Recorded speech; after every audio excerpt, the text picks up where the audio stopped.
My name is Alyssa Mahadeo, journalist and community reporter, and I dedicate my time to searching for the stories that matter the most. Positive, uplifting, and inspiring stories that spotlight the challenges and obstacles we conquer to become the people who we are today. I don't know about you, but I'm tired of all the fairy tale lifestyles that people seem to be living on social media. Girl, you did not wake up like that. I'm interested in the genuine connections, the honest opinions, and the real uncut version of your true self. This show is about keeping it 100% real, deconstructing who we are and what we're all about. Join me as we sit down with individuals to discuss the personal struggles, the many challenges, and the moments that define us on this journey of self-discovery. Let's be real, life isn't fair and people make mistakes, but every opportunity is a learning experience. Let's discover the truth together right here on Real Talk.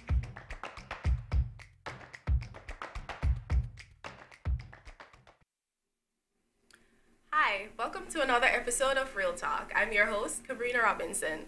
And joining me today, I have the wonderful Shakera Martin, who is the artistic director of Carnival Spice, and Kevin Ormsby, who is the artistic director of KasheDance. And if you are aware of these people and the amazing work that they do in the community, you would have guessed our topic for today, which will be Caribbean dance culture.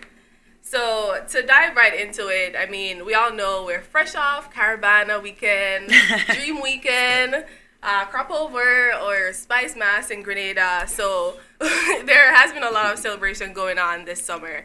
And we know that dance as a form of, a part of our culture as Caribbean people has a lot to do with that. But I want to touch on something to start off, something that I believe that isn't talked about as much, which is the historical aspect of our dance culture. Of course, we all know that it is very rich because it has like very deep historical meaning coming from a history of enslavement, colonization, and also immigration. When we talk about like indentured workers who went to places like Trinidad or Grenada, and that kind of like came together to give us genres like soca or calypso and stuff like that. So it's very important to talk about that. And I feel like as a Caribbean people, we aren't, really well versed when it comes to the historical aspect of it. Like, especially I can speak for the younger generation because I know a lot of them aren't. So I want to hear from you guys. How important do you think it is to be fully immersed in the knowledge of the Caribbean the historical aspect of dance, to be like just to know more about it and to enjoy it as a people? A huge thing about Caribbean dance that I love is the storytelling aspect. Generations upon generations have history, and not just history, but stories to share with their kids, stories to share with the world. And despite what island you're from, everybody has their own story. Yeah. And that translates in the movement, that translates in the music. And areas such as Carnival, for example, is our opportunity to showcase that. It's not just a one-day thing, it's a celebration year-round. And as you mentioned, we have a variety of different carnivals, right? Yeah. And that's a variety of different stories. It doesn't matter who shows up, because I can go to Toronto Carnival, Grenada Carnival, Jamaica Carnival, and still express differently once I arrive there, with the music, again, with the movement. So that's one thing that I really love about our culture is how we express and how we showcase all of our stories. Mm-hmm. Yeah. And Shakera, what's interesting for me, you mentioned, is the idea of the connectivity of the form, right? Mm-hmm. So my work is in where's it coming from as a historical context. It's definitely African. But what happens when it reaches the Caribbean space and many other cultures, because we've been living that life for a long time. Yeah. The Chinese in us, the Indian in us, everybody in us actually uses and appropriates, not necessarily appropriates, shape that culture to what we consider Carnival today. Yeah. A lot of my research in the Caribbean is around those particular concepts of what joins it and how it inspires a people. Yes. I minded every single time that when I came to this country in '92, a very long time ago, this was the first time I was told that I was a black guy. What did it mean for a culture and a people to see themselves differently, where nationality makes a sense? I love Spice Mass. The reasons why I love Spice Mass is because the job is just ridiculous. Yeah. But I get a serious sense of what the African retention is in that particular experience in it. So I think it's very important, and also very important that younger generations understand the context of it. That when you do a wine, it's an African thing. Yeah. When you do PK dance in Trinidad, it's because it's amalgam of the Eurocentric values that was placed on a very African value on the bottom. So you see something on top, but on the bottom it's completely different. Yeah, So the layering of is always interesting as well. Yeah, and it's interesting that you talked about you come into Canada and having a totally different experience, and that's something that I wanted to like actually touch on also, just the diasporic aspect of it, like us as a people living in the diaspora from different backgrounds in the Caribbean here in Toronto or wherever we are in Canada. Do you think that the culture gets lost along the way sometimes? Because I mean, you're in a space where you're being influenced by other cultures, and you'll find that I did a research on reggae music, which is totally off the topic kind of, but I did a research on diasporic reggae, and I found that the reggae music here in Toronto is very different from the one in Jamaica because it has been influenced by other genres like jazz or R&B or even hip hop. Yeah. So do you think that that affects dance in the same sense? Well, first off, the reggae culture should be different because it's not emerging in the Jamaican space. There's a whole bunch of social constructs that makes reggae music in Jamaica similar to what is done here, but it's created in the Jamaican space. It's done differently.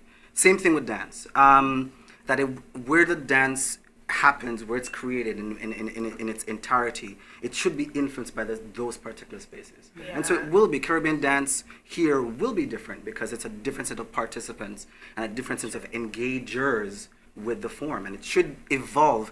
But again, the idea is the root should always be the same, and once you can educate around the root of it, then it will always be in its different beautiful diasporic ways a beautiful part of a whole. That was a big word that you said, the evolvement of it. That's my hope, is that we always stay connected to the root, because what I'm seeing a lot of now is a big fusion of all the different Caribbean dance styles. And I know we'll talk more about that later, but I'm on the fence on how I feel about that, because on one end, I love seeing the culture continue to grow and the exposure to the culture continue to grow. And I'm big on education, and I love seeing people learn my culture and enjoy it just as much as I do, you know? But on the same time, if put in the wrong hands, is there alterations that don't have a connection to the root, or is there imitations or assumptions or stereotypical aspects added to it? And I'm seeing a lot of that. I'm sure we'll touch more on that later, so I'll stop it there. But again, connecting it to the root is crucial, because that's where the stories come back to play. That's how the message is being come across, and that's how the celebration continues. Yeah, definitely. And it's a knowledge. I want to add that it's also then having the knowledge of knowing what you're doing. When I walk into a space as a choreographer or a teacher, I want to be very particular that I know all the forms coming from the Caribbean, but I choose to do contemporary dance. Right. And I can tell you where in the music it's coming from a traditional form, or where in the movement structure it's coming from a traditional form. Yeah. But there's a knowledge that I feel is also being eroded in how we hold that particular tradition true to the Caribbean, because it is definitely indicative then of the Caribbean space. Yes. Yeah, definitely. And I love that you guys brought up the whole aspect of roots and tradition and having knowledge of that. And I want to hear from yourselves, like as professionals in the fields. Obviously, you guys know a lot about different versions of dances coming from the Caribbean. How do you guys go about like just keeping yourself educated? Do you feel like you have to go back to the roots to learn more stuff, or learn the modern stuff and stuff like that? Well, for me, well, you said you came here in '92, so I'm guessing our age difference. There's a little bit of age difference, but I was born and raised in Canada, but my family did a very good job of keeping me connected to my Jamaican culture. Like the first 10 years of my life, I was always there, at least once, right? So I got to feel and live and experience Jamaica and the food and the music and the movement and all that. And I still carry those feelings, those memories with me, and it's ingrained in my soul, I would say. And it's now translated into everything I do. Because, for example, Carnival Spice, yes, is a Caribbean carnival company. And Carnival is most popular, or originated in essence in Trinidad. People would think, wow, why does a Jamaican lady like soca music in Carnival, right? But that's a passion of mine. That doesn't mean that I can't do this and I can't do that because I'm from a different island. Yeah. But now Carnival Spice is an interpretation from a Jamaican Caribbean woman, right? Or Jamaican Canadian Caribbean woman.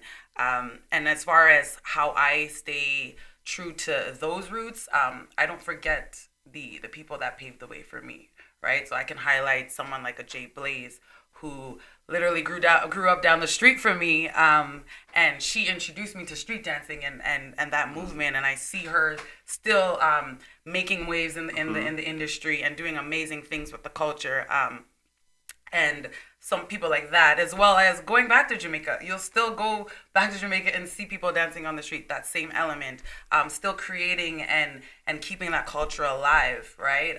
And there's always training programs happening there that you can invest in if you really want that authentic style. And there's a lot of instructors in Toronto, I'm sure Kevin as well, right, that goes to Jamaica as well and brings back, whether it's new choreography, new style, new energy, but still has the years of experience that he's already come with, or he already has from when he grew up, right? So it's still a circle, but you have to know where to go to, right? And be aware, again, of who came before you. Yeah, definitely. We're going to go for a short break and we'll be right back. So stay tuned.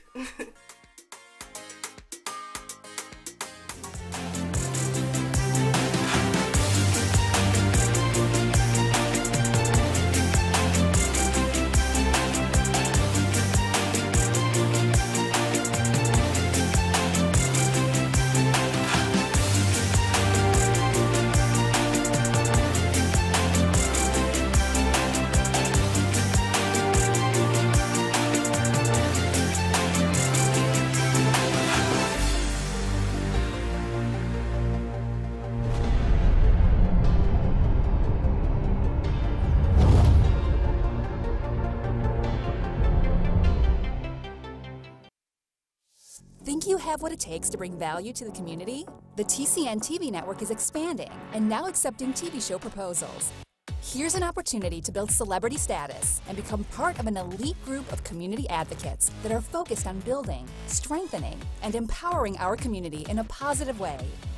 Are you interested in embarking on a new adventure? TCN TV is searching for people interested in opportunities to change the conversation and pave an unforgettable legacy. If you feel you have something of value to offer, send a written show proposal to shows@mytcntv.com.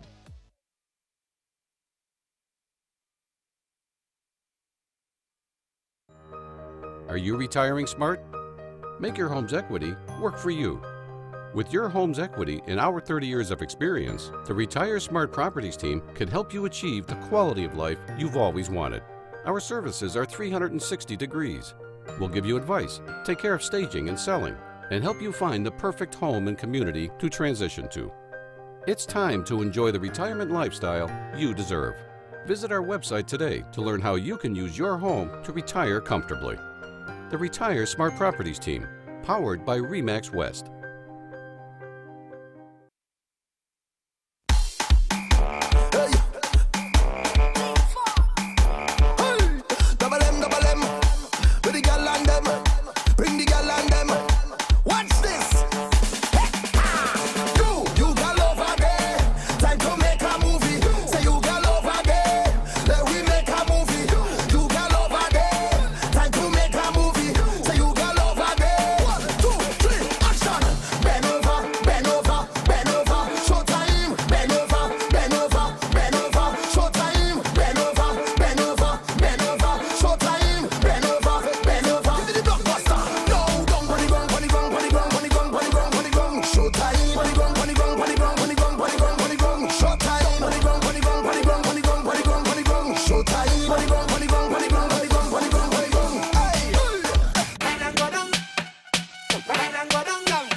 Kabrena, and we're back with our discussion on Caribbean dance culture. And with me again, I have Kevin Ormsby, who is artistic director of KasheDance, and the lovely Shakera Martin, who is artistic director of Carnival Spice.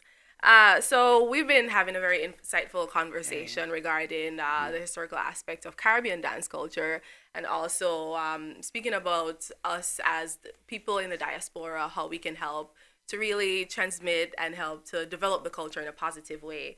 And that really brings me to something that I really want to talk about in terms of like identity and the Caribbean identity, and how because we spoke about this earlier when we spoke about the historical aspect of dance. So when we talk about the Caribbean identity, dance, I would say, is a major part of that, because it really reflects so much about who we are as a people. I remember, Kevin, you were saying earlier about just how we are, like, just how great of a big melting cultural pot the Caribbean is when we talk about like Chinese culture, Indian culture, African culture. So I want to talk about the Caribbean identity as it pertains to dance. Like, how important do you guys think that is to us as Caribbean people? I think it's very important. The work that I'm working on right now is called Reimaginings, TPM. It's looking at time, place, and movement, but it's looking at sort of the Caribbean influence in Canada. But you have to go back, right? This is the idea of you have to go back to something. We were talking earlier about going back and doing research. What is involved in that research? I think it's important to also know that the Caribbean that we know as, it's bigger than that. If I quote Professor Rex Nuttall of Jamaica, it's any part of the landmass that washes on the Caribbean shore. So the entire we haven't spoken about Cuba, Haiti. Yeah. We haven't spoken about the spaces where because they're in that location of that archipelago and the larger parts of the Southern America and North America, that it really shapes that part of that identity. That there's a Spanish in us. There's all this history that we French. have to go back into sometimes and unearth. And put it as integrally as part of the culture and a part of the identity. And I think when we come to spaces where we have sort of stereotypical, as you're talking about stereotypes, right? Particular ways of looking at a particular, like in this case, the Caribbean space, then we lose the essence of our identities. And it's for us to really go back and know them, so that when we come to spaces where we're creating and working, then we can use them to shape any work that we're going to do. And that's what I do when I go back to the Caribbean a lot. I'm finishing up a Chalmers Fellowship from the Ontario Arts Council, which is a 2-year process of looking at cultural nuances in the Caribbean and anything. I was in Trinidad, and the Indian man went, and I was just like, that's how we're starting class. Yeah. We do the head, we do the whole thing, because it's about space, it's about also how we arrive in it and what movements we can actually use to inform people about the richness of the identity of the Caribbean. Definitely. Similar views as I was speaking before, but a good takeaway that he mentioned is not only being able to create in spaces with people that are from the Caribbean, but being able to speak up when we see movement not being used correctly, or terminologies not being used correctly, or when genres of music are being identified incorrectly. And I'm sure some of you've heard of this tropical house nonsense, stuff like that, or something that grinds my gears is when people say, "Oh, let's go twerk," and I'm thinking, we don't twerk in the Caribbean. Don't bring those expressions to me. So confident and so proud, like that's what you guys do. It's like, who's you guys, right? Like, let's all embrace, let's learn and ask questions. And then when someone asks a question, be able to give an appropriate answer and a confident answer, right? And that's where the research comes from. Yes. So and context to our identity is also important. So if twerking is in a Black American expression, if you're gonna put it in a like a soca class or something, you have to be able to honor that, and you have to be able to separate it out as part of the larger diasporic Black experience. yes. Definitely. Like, we as Caribbean people don't dance like the African people do for a particular reason. There are tons of similarities. Different story. But we have to be able to connect those things as a larger influence around Black cultures across the world. And if we can't do that where we're from, where our parents are from, then we're doing ourselves a huge injustice, I would argue. Yeah, for sure. I believe that also. And just going forward, just with the transmission of the culture and the positive development, I mean, there are a lot of things. A lot of people would say there are a lot of negative aspects of the culture as well. The way in which, like, even the internal perspectives that we have as a people, we have, I like to call it like a voluntary segregation. Us as Caribbean people, we like to segregate ourselves and say, oh, Trini versus Jamaica, soca versus dancehall, and I feel like that poses a problem when it comes to like us coming together as a Caribbean community, because I believe so much has been done to make us into like one community, not just like the space in terms of like geographical aspects of it, but like a lot has been done to bring us together. So what do you think going forward can be done to really help with this integration, a greater integration of the Caribbean dance culture? That was burning. As much as I'm big on unity. I'm big on coming together. We are one people, but I feel like we still need to honor that each Caribbean island has a story, an identity. Yeah. I look at soca, for example, which is on the rise of reaching bigger audiences. We only know one type of soca in essence, but when you think about it, Bajans have their own soca style. Lucians have their own soca style. Jamaicans are we've quickly jumped into the carnival scene and carnival expression, but Jamaicans have their own style of soca. Trinis are the one, Trinis being like the originators, have a bigger voice, which is fine and great and wonderful, but we still should honor everybody's voice, right? And still celebrate together, and that's what the beauty of carnival is. Again, I could go to Barbados, I could go to Jamaica and still celebrate with everyone there. I could go to Grenada and still celebrate at the carnival and then still participate in Jab Jab, right? And understand that Jab Jab is Grenada, and that's the root, right? I'm partial to Grenada, so I'm one of those. I love me a Grenada. And I think important to say also to question where it's coming from. That this segregation that we feel in that particular space of the Caribbean is colonial. And if we can't look at the history of how we, from the beginning, was set up to actually still do the same things we're doing today, then that's part of the problem. That this is a colonial construct that said we are different and they were different based on these particular things, that the entire unification and integration of the Caribbean Union through CARICOM in the 60s when we were getting independence didn't happen because of some of these colonial things. The same way we look at our here or our expressions of always trying to be different than similar. That's a colonial construct. The same way we engage with the artistic practice in this country, then called Canada. Don't get me started. This is my thing, right? That it's also part of the colonial construct. It is. Where our dance, our traditions are not as seen as good as. And I work in those particular perspectives nationally, right? That it's not as good as, and I'll say white contemporary dance or white dance, but who and where is that coming from? Where we feel that we can be very national, but at the same time break each other down rather than supporting up. And I mean, I call my privilege in it. I came to this country, having danced in Jamaica at Edna Manley as in the youth program, having walked out and then suddenly I call them all the time. I was with Dance Group. I was with Dance Group for a while. Martin Scott Pascal, primarily a Trinidadian company. Then going to dance with Ballet Creole, then working with some of the major black dance companies in the city. But at the end of the day, I learned so much more about that expression and about that identity in so many ways. And that was what, so really questioning also why we still today have these particular conflicts and really look back at where it's coming from. And I would argue it's a colonial construct. Yeah, definitely. For sure. And I like that you touched on that too, because I was gonna bring up the whole idea of how people outside the Caribbean community, specifically the black community outside of the Caribbean community, how they kind of like view our culture, as they might not be knowledgeable of it, but I believe that a lot of the misconceptions come from them, like the outside of the Caribbean community, like the black community there. So where do you think that form of those misconceptions come from within that group? That's a tough one.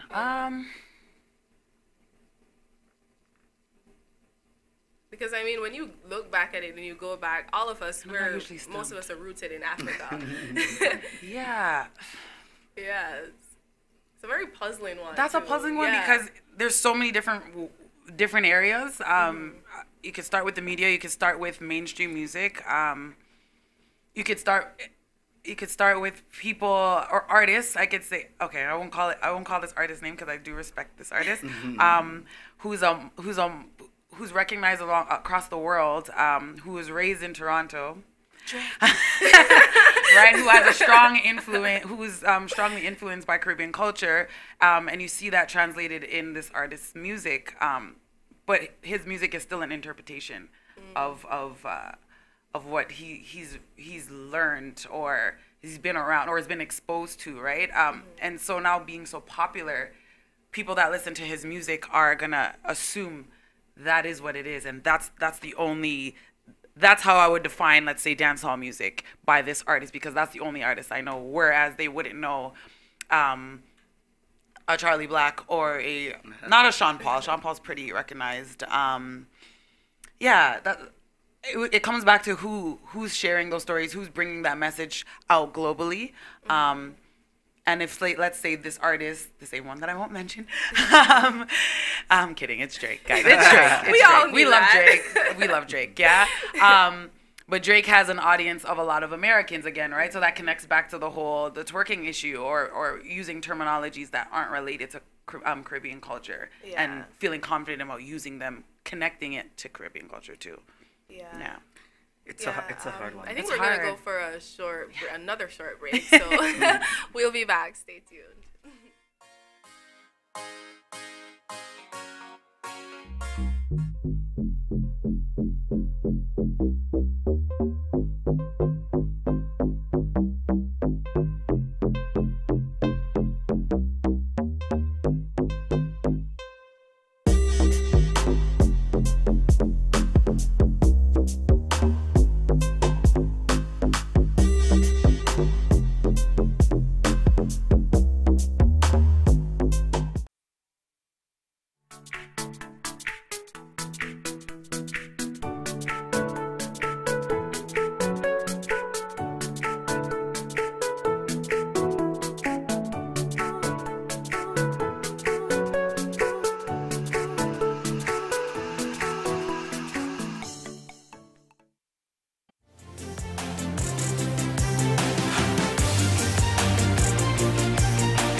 Think you have what it takes to bring value to the community? The TCN TV network is expanding and now accepting TV show proposals.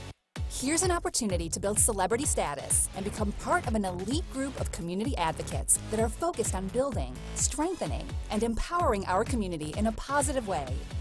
Are you interested in embarking on a new adventure? TCN TV is searching for people interested in opportunities to change the conversation and pave an unforgettable legacy. If you feel you have something of value to offer, send a written show proposal to shows@mytcntv.com.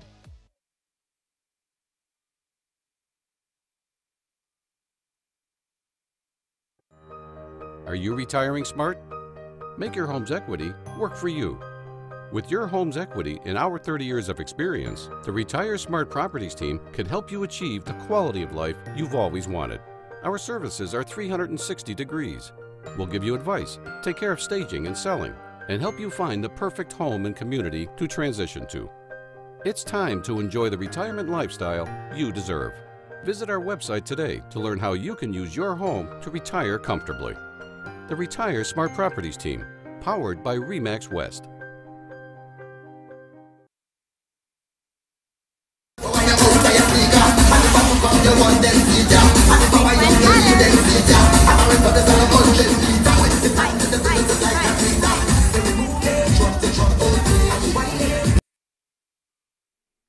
Hi, and welcome back to Real Talk. Well, in case you're wondering, your eyes aren't fooling you. We have two new guests with us.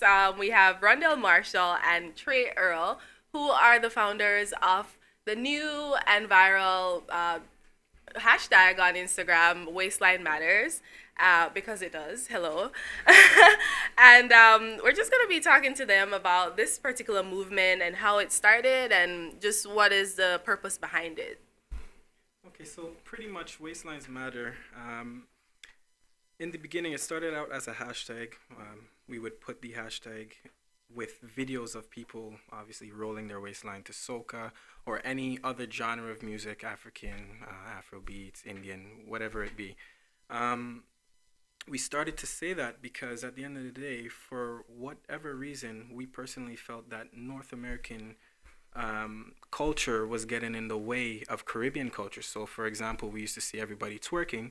Or, for example, in my personal opinion, I felt that Jamaican culture, specifically with the dancehall music, we kind of felt like it was overpowering soca or overpowering literally whining. So what we did was we said, okay, you know what? Waistlines actually do matter. When we go to parties or when we go out or when we see videos on Instagram or YouTube, we normally see maybe twerking or dancehall, but we don't really see people whining or using their waist. So we said, you know what? Waistlines matter. Eventually, it started to catch on. And when we went out to parties or whenever, like, for example, I go to Trinidad, people were kind of catching on with this. So we said, okay, maybe this can actually be a movement and maybe we can take this seriously. Hence where the movement came from. Because we don't want people to think that this is just a group, like just a private thing. This is like, oh, is this a Trey or this a Rhondy thing and whatever. You come with them, it's a group. This is a community thing. Waistlines Matter is a Caribbean community thing. Yeah. So it involves everyone in the Caribbean community. Even if you're not Caribbean and you could wind your waist, guess what? That matters too. So it's a movement embracing the community to the Caribbean culture and to bring awareness to the Caribbean culture and the African culture as well.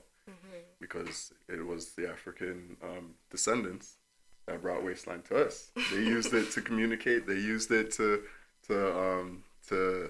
speak to each other, to express a good harvest, to express happiness, to express a newborn.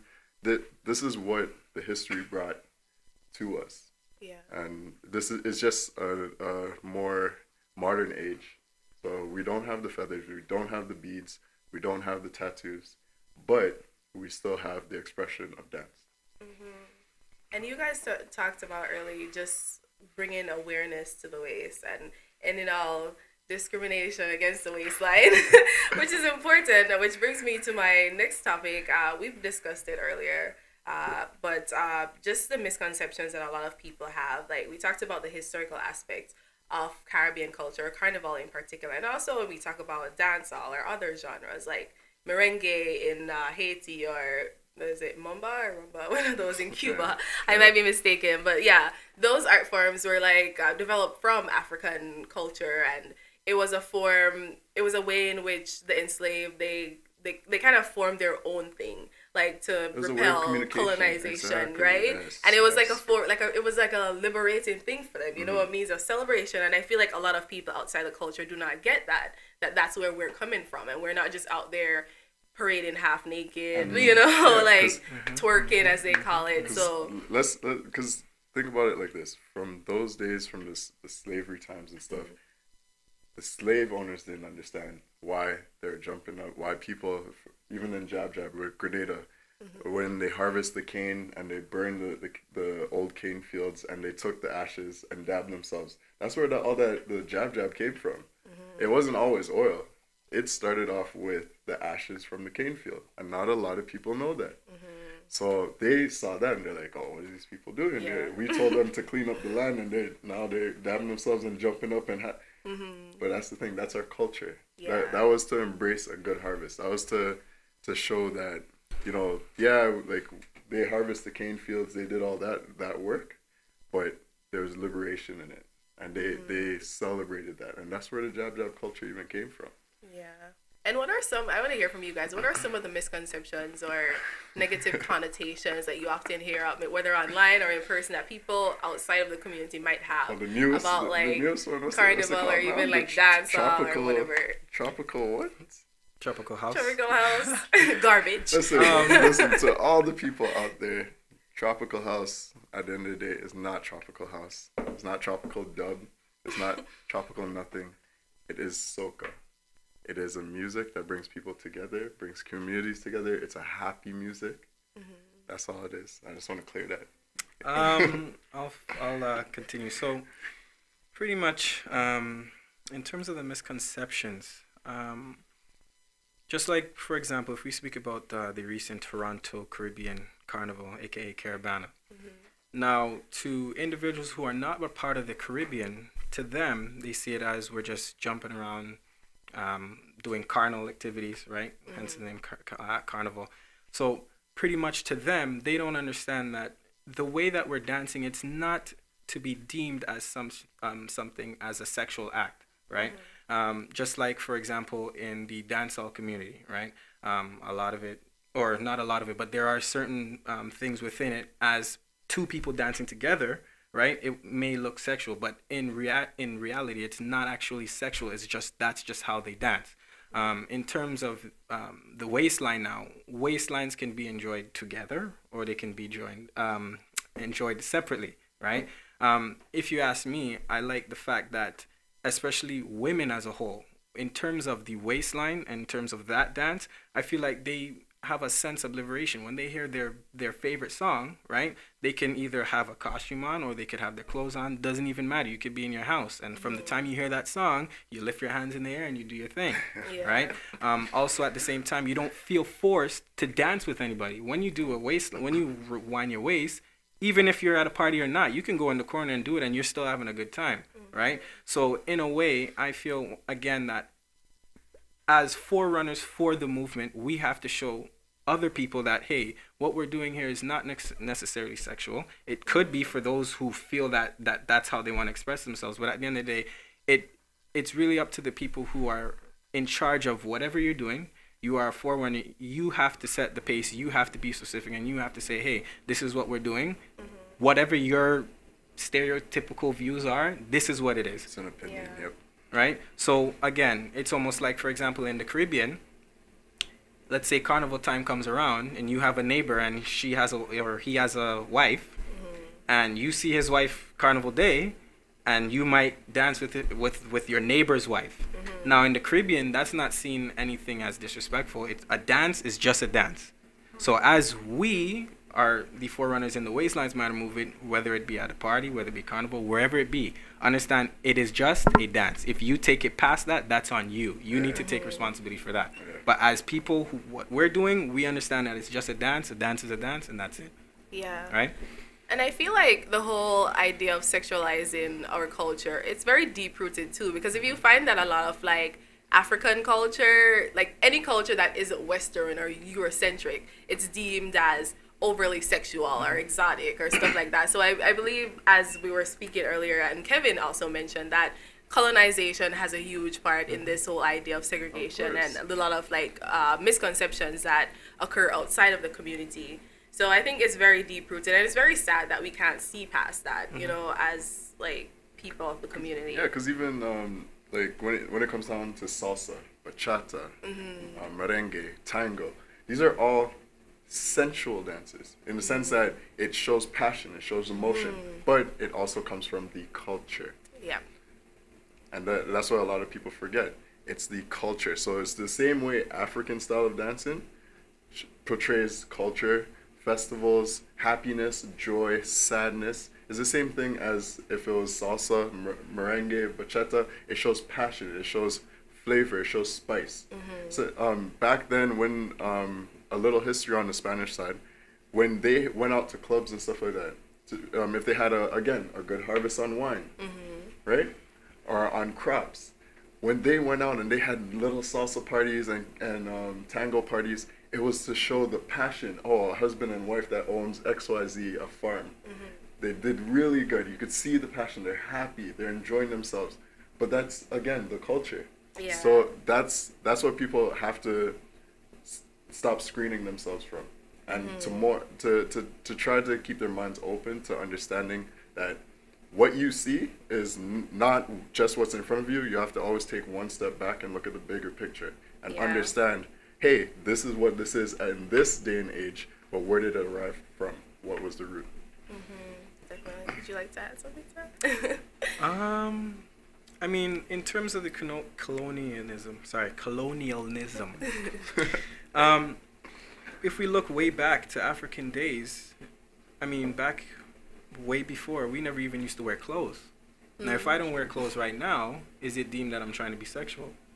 Right? So it's the same thing in terms of our dancing, right? If a woman starts to gyrate her hips and let's say a specific part of her body is wagging a specific way, why is it deemed that that's sexual? It's true. Right? At the end of the day, if we look in terms of who's in charge or who's the one who said that is sexual, when Yeah. we're the ones saying no, it's not, right? So at the end of the day, it's for us to show people and continue to educate people and say, hey, what we're doing, this is not what you think it is. This is what we're actually doing, right? So we need to change the views of what's going on, hence the movement. Caribbean culture, yeah. Yeah, definitely. We're going to take a short break. We'll be back.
Think you have what it takes to bring value to the community?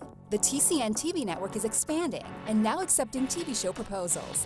Here's an opportunity to build celebrity status and become part of an elite group of community advocates that are focused on building, strengthening, and empowering our community in a positive way.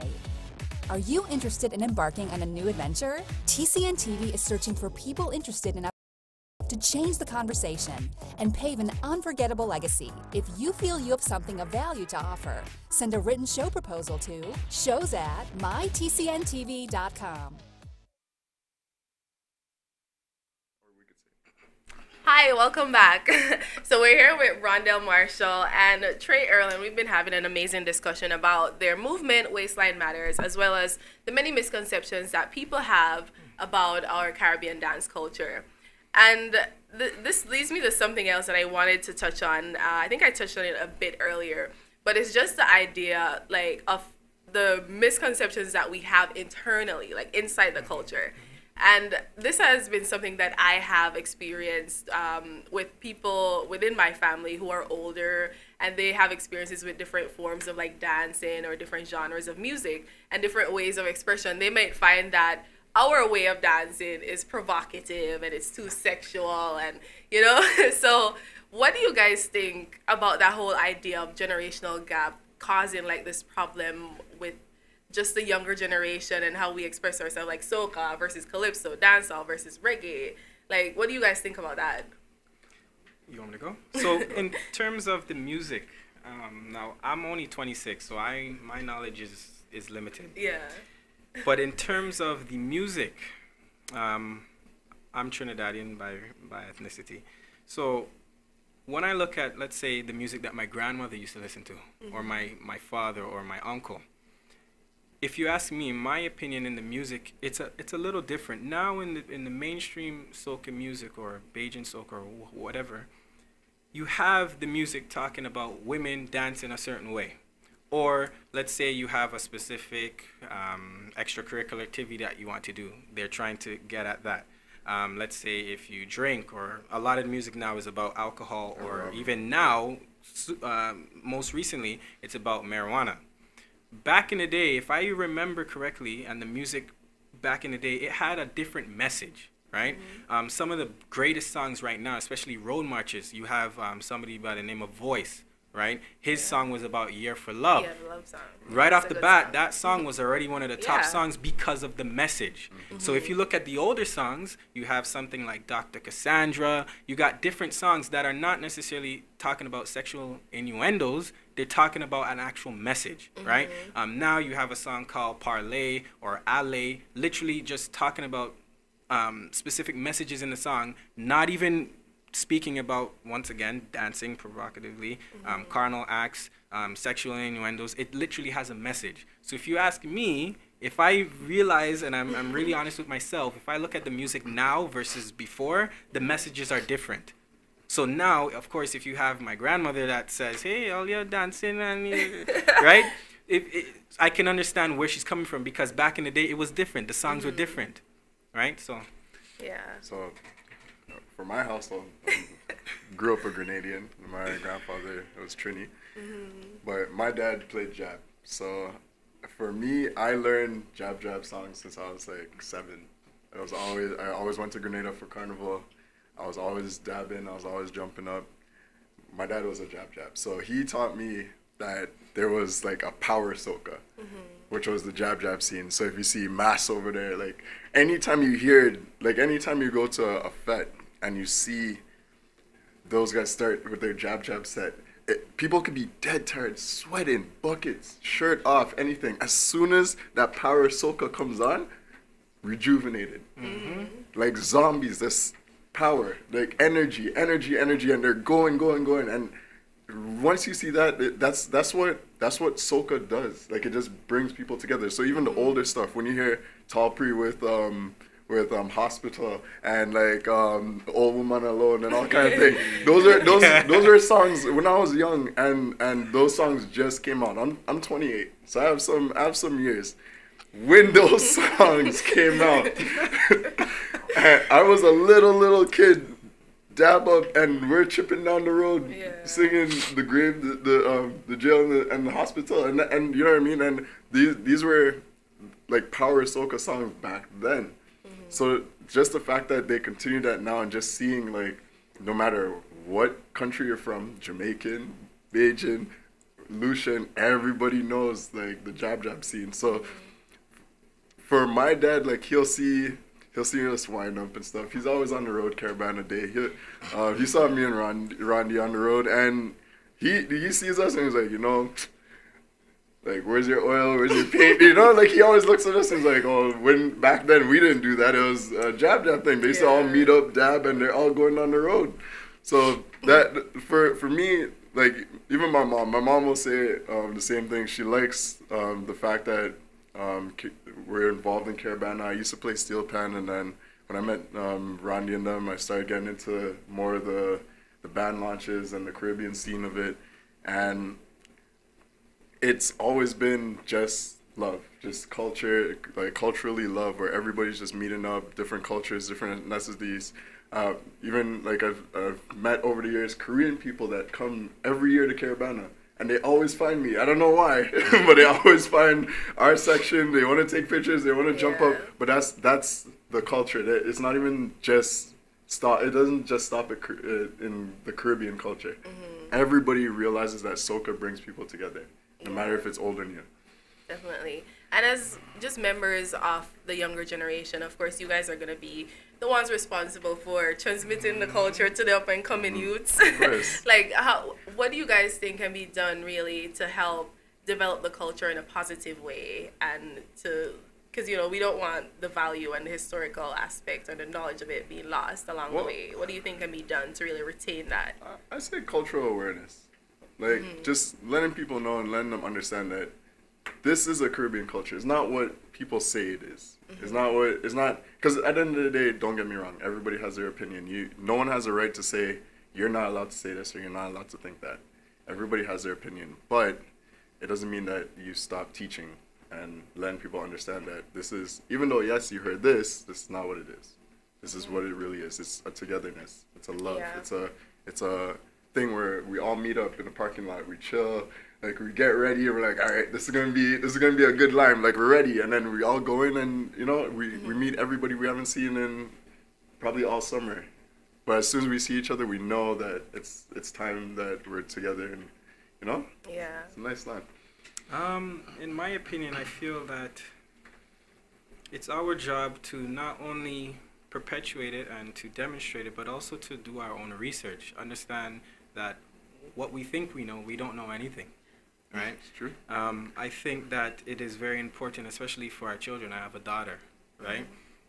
Now, it's going to be a struggle to battle with, okay, this is whining, this is, for us, it's okay. But now for the other individuals, especially people that are growing up or that because we're growing up in a North American society. Yeah. So now, as my daughter's growing up, and let's say she might play Katie's Caravana, and then eventually, maybe when she's 8 or something like that, she starts to actually whine.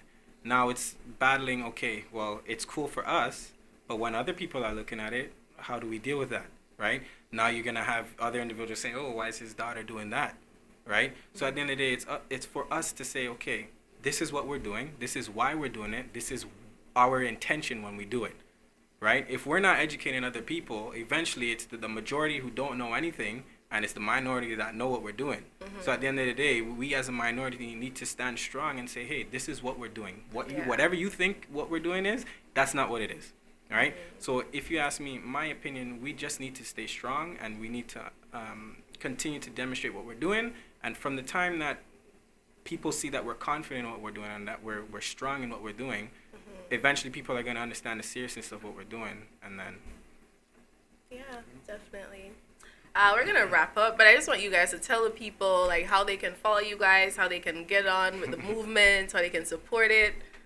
So right now we have an Instagram page, Waistlines Matter. If you guys feel that you guys can or wanted to follow us individually, you have Trey 3 Anthony here, and you have It's Rhondy here. Again, we have apparel. We're trying to literally go around the world, so go out to New York Labor Day, Miami Carnival, Trinidad Carnival is where I'm normally at. So we're trying to make it a worldwide movement. We do not want it just to be here in Toronto, because at the end of the day, Waistlines Matter is an all-year thing. It's a community thing, yep. It's worldwide. It is worldwide. So at the end of the day, like, yeah, we have Miami asking us to come down. So, hey, you never know. If you have somewhere, a carnival or something you want us to show up at, let us know. But at the end of the day, Waistlines Matter is a community thing. It is a worldwide thing, and it's a cultural thing of any culture, any ethnicity. Yeah, definitely. And these people have been doing really amazing work in the community alongside our previous guest, Shakera Martin. If you want to know more about Carnival Spice, you can follow them on Instagram, also on Facebook, or you can follow her Instagram page at Simply Shakera. And also Kevin Ormsby, you can follow him on Instagram, Facebook, and also you can keep in touch with KasheDance, which is his dance company, their website, KasheDance.com. So I believe that concludes it, sadly, for another amazing discussion of Real Talk. I've learned a lot. We've had a great time here. We've had a very insightful, interesting discussion, and thank you guys for coming. Thank you for having us. All right. That's it for Real Talk. I'm your host, Kabrena Robinson. Until next time.